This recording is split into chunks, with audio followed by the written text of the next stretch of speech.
नमस्कार, आर्यन नेशनल में आपका स्वागत है और मैं हूं आपके साथ सुमन पाल। मध्य प्रदेश के मुख्यमंत्री डॉक्टर मोहन यादव के मुख्य आतिथ्य में ही जबलपुर में नवनिर्मित गीता भवन का लोकार्पण समारोह भव्य रूप से संपन्न हुआ। मुख्यमंत्री डॉक्टर मोहन यादव ने कार्यक्रम का शुभारंभ दीप प्रज्वलन कर किया है। इस अवसर पर ही मुख्यमंत्री ने कहा कि गीता भारतीय संस्कृति और जीवन मूल्य और कर्म योग का प्रतीक है। गीता भवन जैसे सांस्कृतिक और आध्यात्मिक केंद्र समाज को संस्कार, ज्ञान और सकारात्मक दिशा देने का कार्य करेंगे। उन्होंने कहा है कि प्रदेश सरकार सांस्कृतिक धरोहरों के संरक्षण और संवर्धन के लिए ही निरंतर प्रयासरत है। कार्यक्रम में ही कैबिनेट मंत्री राकेश सिंह और इसके साथ ही सांसद आशीष दुबे सहित कई जनप्रतिनिधि और गणमान्य नागरिक और श्रद्धालु मौजूद रहे।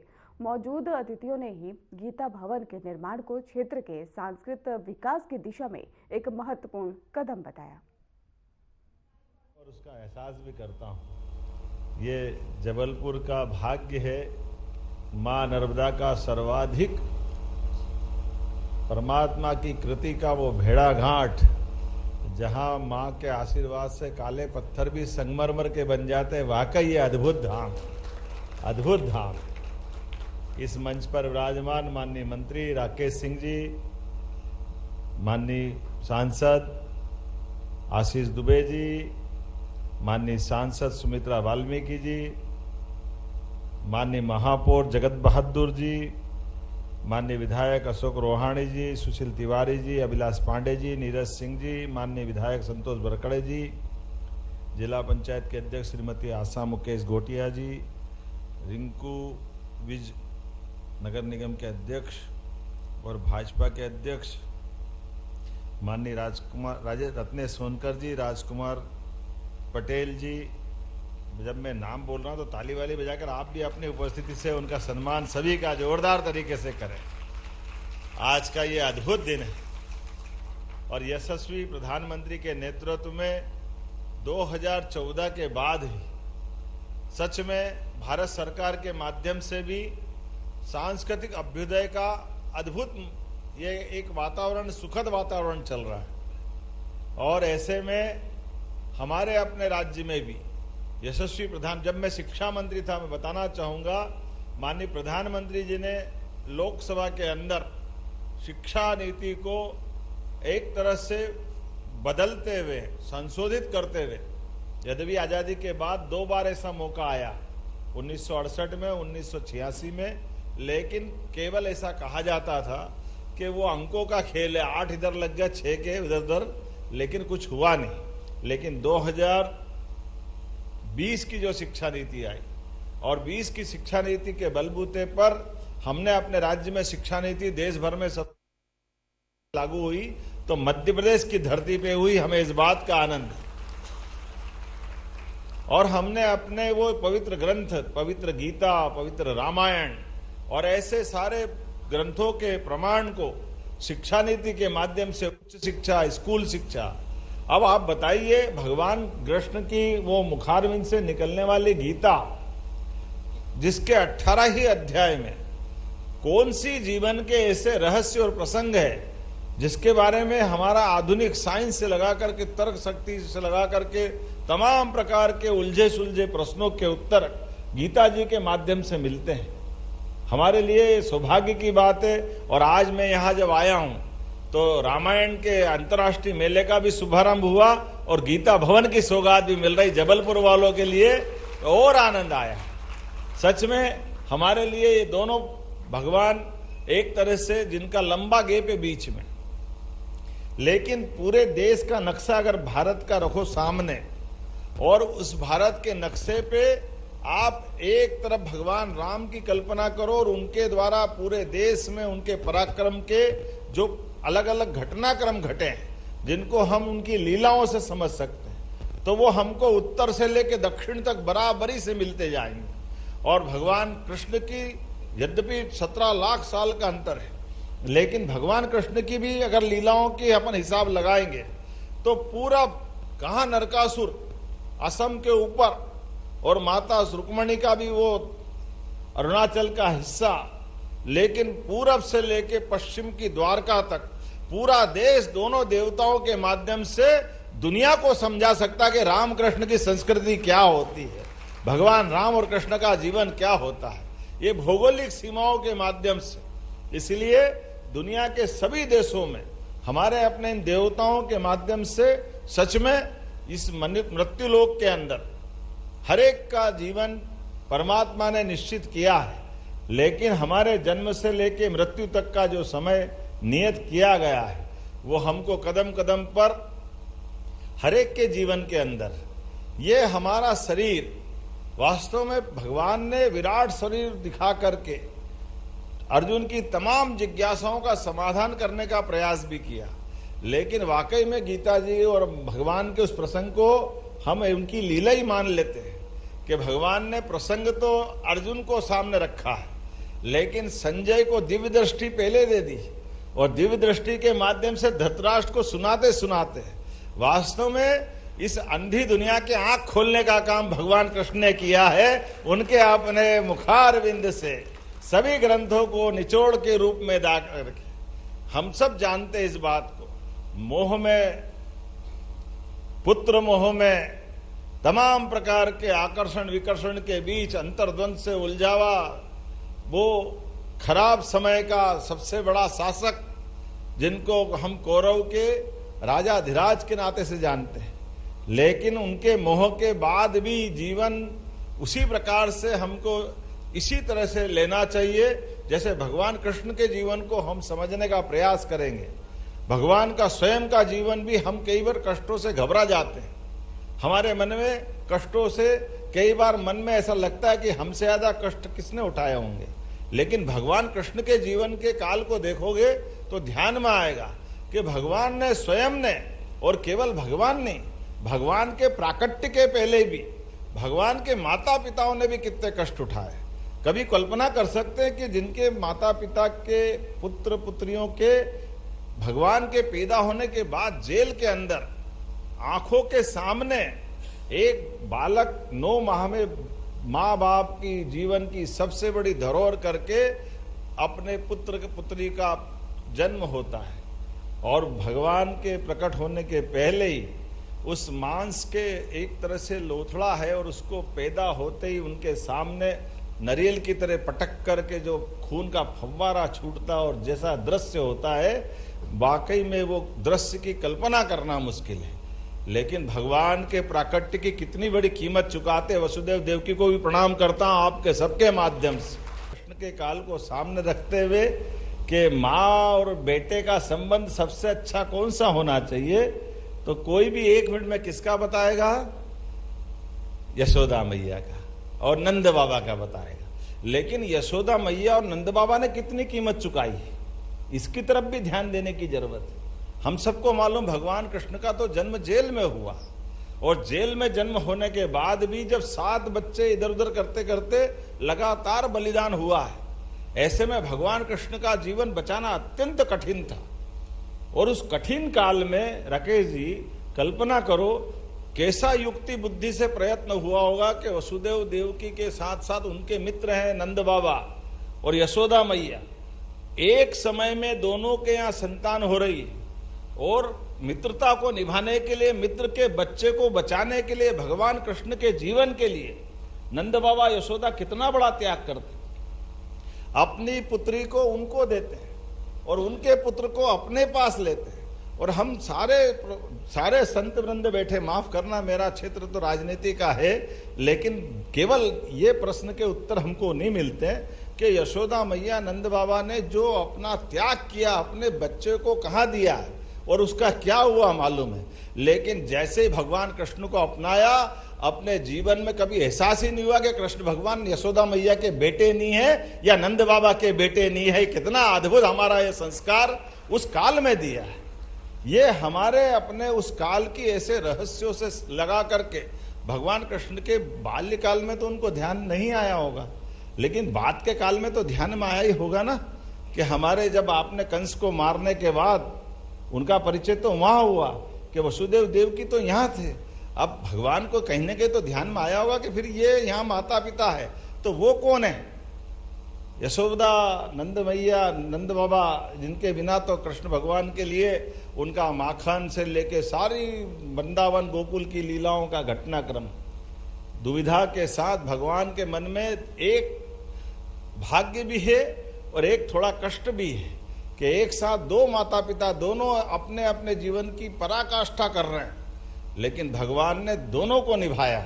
हमारे लिए सौभाग्य की बात है, इसीलिए कंस को मारने के बाद भी हम सबके लिए इतना बड़ा उदाहरण है। दुनिया के अंदर ऐसा कहीं उदाहरण नहीं है कि कंस जैसी उस समय की सबसे बड़ी सत्ता को मारने के बाद होगा, लेकिन वो प्रबंधन में हर एक वो जगह, लेकिन इंद्रप्रस्थ बनवाने से लेकर के पांडवों के हक के सारे मसले पे भी भगवान ने अपनी जो भूमिका अदा की।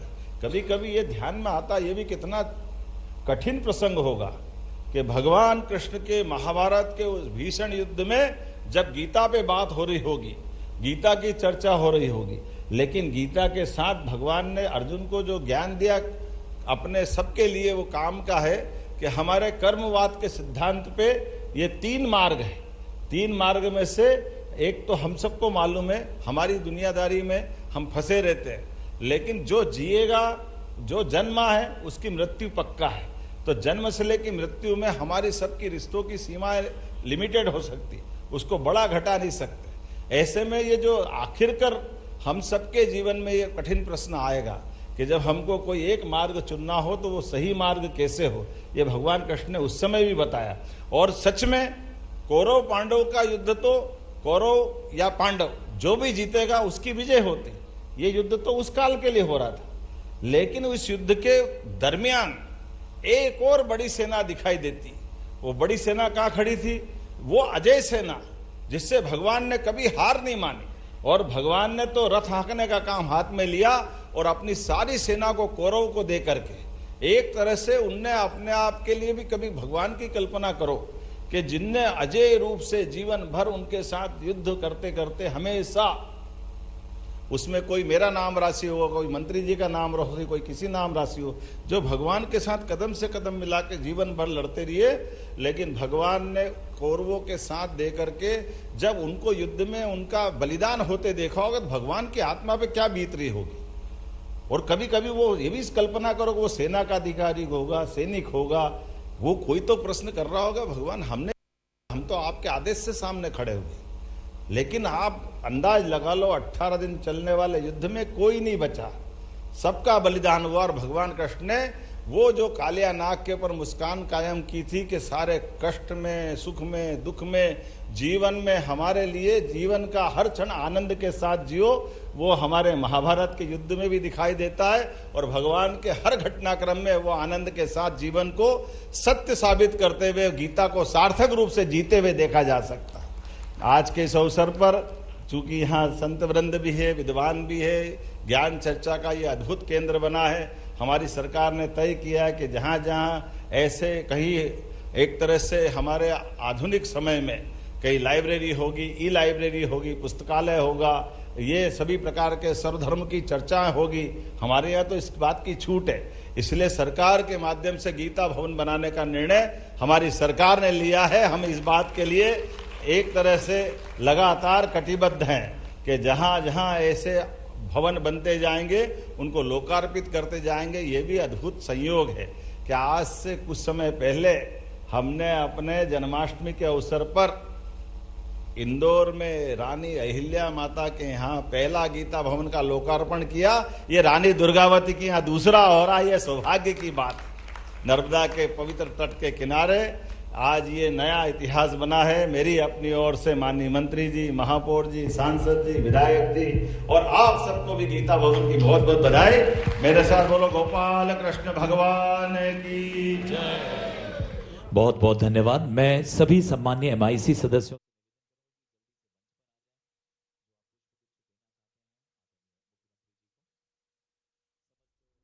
मुख्यमंत्री डॉक्टर मोहन यादव ने जबलपुर में आयोजित वर्ल्ड रामायण कॉन्फ्रेंस में ही सहभागिता करते हुए कार्यक्रम का शुभारंभ दीप प्रज्वलन कर किया।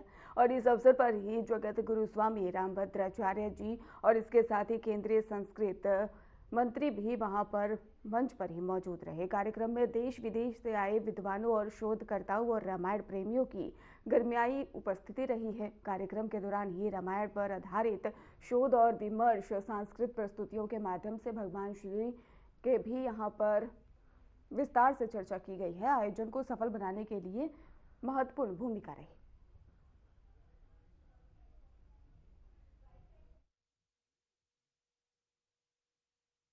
भगवान राम के जीवन पे वाल्मीकि रामायण, कदम्ब रामायण, तुलसी महाराज की रामायण, रामायण पे ऊपर देश के अंदर कौन सी ऐसी भाषा है जहां अनुवाद नहीं हुआ, भगवान राम के जीवन चरित्र को गाया नहीं गया।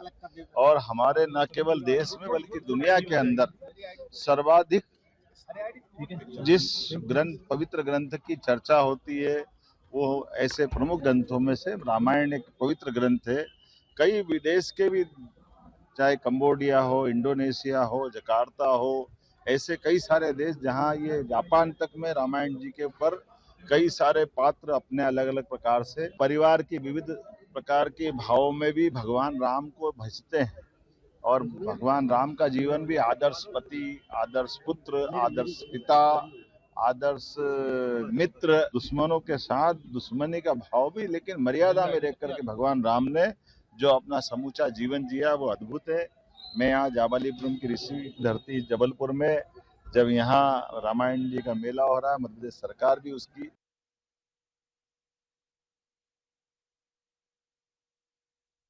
उज्जैन के महाकालेश्वर ज्योतिर्लिंग मंदिर में आज तड़के भोर में ही भस्म आरती श्रद्धा और विधि विधान के साथ संपन्न हुई। अलौकिक वातावरण के बीच में बाबा महाकाल का विशेष श्रृंगार किया गया। देश विदेश से पहुंचे श्रद्धालुओं ने भस्म आरती में शामिल होकर दर्शन किए हैं और पूजा अर्चना की है। मंदिर परिसर में ही भक्ति और आस्था का माहौल देखने को मिल रहा है।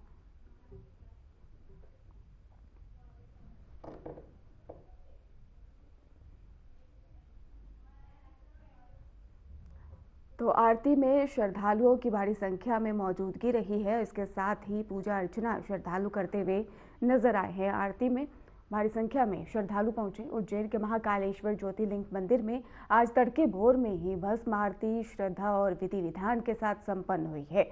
अलौकिक वातावरण के बीच में बाबा महाकाल का विशेष श्रृंगार देखने को मिला है।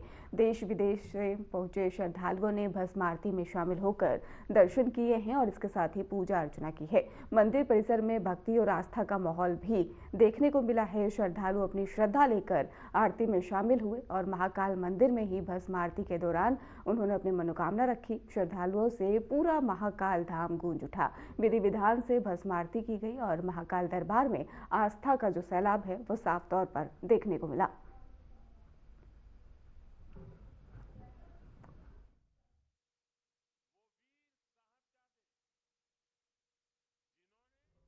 तापमान में लगातार गिरावट के चलते शहर में घना कोहरा छाया हुआ है। सुबह और देर रात को ही दृश्यता बेहद कम हो जाने से आम जनजीवन प्रभावित हो रहा है।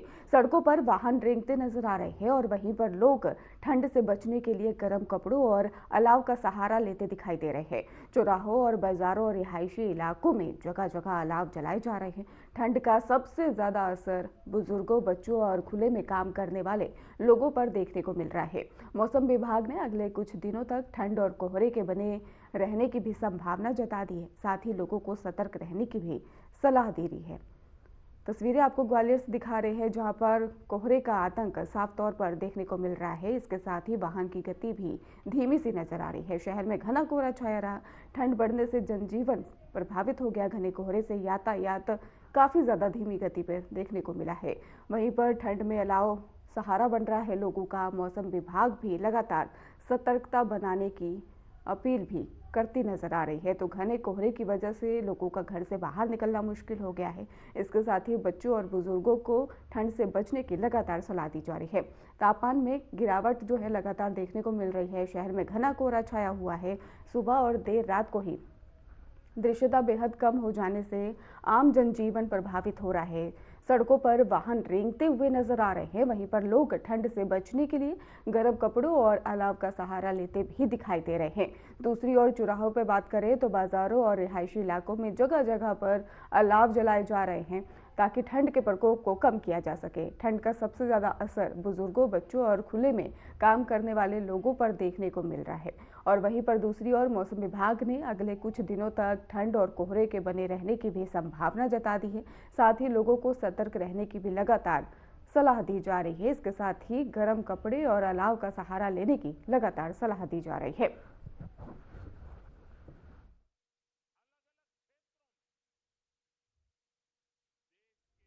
ग्वालियर में कड़ाके की ठंड के चलते जरूरतमंद लोग ही ठंड से बचने के लिए रैन बसेरे का भी सहारा ले रहे हैं और रात के समय में तापमान गिरने से ही खुले में रहने वाले को काफी ज्यादा परेशानी हो रही है। ऐसे में नगर निगम द्वारा संचालित रैन बसेरे में ही लोगों को ठहरने और कंबल अन्य आवश्यक सुविधाएं उपलब्ध कराई जा रही हैं। प्रशासन ने ठंड के मौसम में लोगों से सुरक्षित स्थानों पर रहने की भी अपील की है।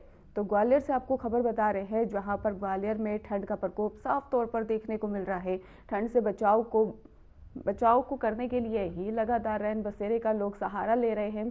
रैन बसेरे में रहने के लिए लोग पहुंच रहे हैं और इसके साथ ही आपको बता दें कि नगर निगम ने भी ठंड की व्यवस्था कर दी है और ठंड में सतर्क रहने की लगातार लोगों से अपील की जा रही है। इसके साथ ही जो खुले में रह रहे हैं उनको लेकर भी कहा जा रहा है कि रैन बसेरे में रहे ताकि अलाव का सहारा भी ले सके और ठंड का जो प्रकोप है उसको कम किया जा सके। तो ग्वालियर में कड़ाके की ठंड के चलते जरूरतमंद लोग ठंड से बचने के लिए रैन बसेरे में शरण लेते दिखाई दे रहे हैं। रात के समय में तापमान गिरने से ही खुले में रहने वाले को काफी ज्यादा परेशानी हो रही है और ऐसे में नगर निगम द्वारा संचालित रैन बसेरे में ही लोगों को ठहरने और कंबल और अन्य आवश्यक सुविधाएं उपलब्ध करवाई जा रही हैं ताकि ठंड के प्रकोप को कम किया जा सके। वहीं दूसरी ओर प्रशासन ने ठंड के मौसम में लोगों को सुरक्षित स्थान पर रहने की भी अपील की है। तो ग्वालियर में ठंड का प्रकोप देखने को मिला, जहां पर ठंड से बचाव के लिए ही रैन बसेरे बनाए गए हैं। लोगों से जो खुले में रहते हैं, सड़कों पर रहते हैं, उनसे लगातार अपील की जा रही है रैन बसेरे में रहें ताकि अलाव का सहारा ले सके और कंबल भी अन्य जो जरूरत की चीज़ें हैं वो भी उन तक पहुंचाई जा सके। रैन बसेरे में शरण लेने के लिए लोग पहुंच रहे हैं। नगर निगम ने भी ठंड की व्यवस्था कर दी है और ठंड में सतर्क रहने की लगातार अपील की जा रही है। फिलहाल खास बुलेटिन में बस इतना ही। आगे की खबरों के लिए आप देखते रहिए हमारे चैनल। धन्यवाद।